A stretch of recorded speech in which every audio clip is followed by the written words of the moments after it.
કોંગ્રેસની ભારત જોડો ન્યાય યાત્રાનો ત્રીજો દિવસ કોંગ્રેસના નેતા શક્તિસિંહ ગોહિલે નિવેદન આપ્યું। મુઠ્ઠીભર માલામાલ થાય, અન્ય લોકોને કંઈ મળતું નથી। ન્યાય માંગવા માટે આ યાત્રા નીકળી છે। રાજપીપળાના વેપારીઓને હેરાન કરવામાં આવે છે। વેપારીઓએ રાહુલ ગાંધીને આવેદનપત્ર આપ્યું। સરદાર પટેલ સ્ટેડિયમનું નામ રાતોરાત બદલી નાખ્યું। સ્વરાજ આશ્રમ સરદાર પટેલનું બીજું ઘર। રાહુલ ગાંધી બારડોલીની સ્વરાજ આશ્રમ પણ જશે।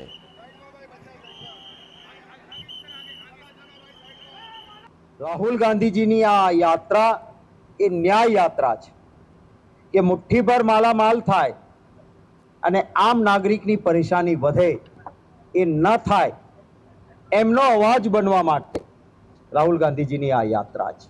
अहीं स्टेच्यू बनाव्युं छे, फौजी जवाने कह्युं अने सामा पक्षे स्टेडियमनो नाममांथी सरदार वल्लभभाई पटेलनुं नाम गायब अने नरेंद्र मोदी स्टेडियम कर्युं।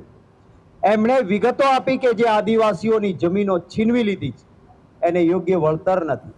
अहीं आपे जोयुं के राजपीपळामां वेपारी एसोसिएशन आव्युं हतुं अने नाना वेपारीओए कह्युं के अमारा पर मुश्केली छे, धौस वधी छे,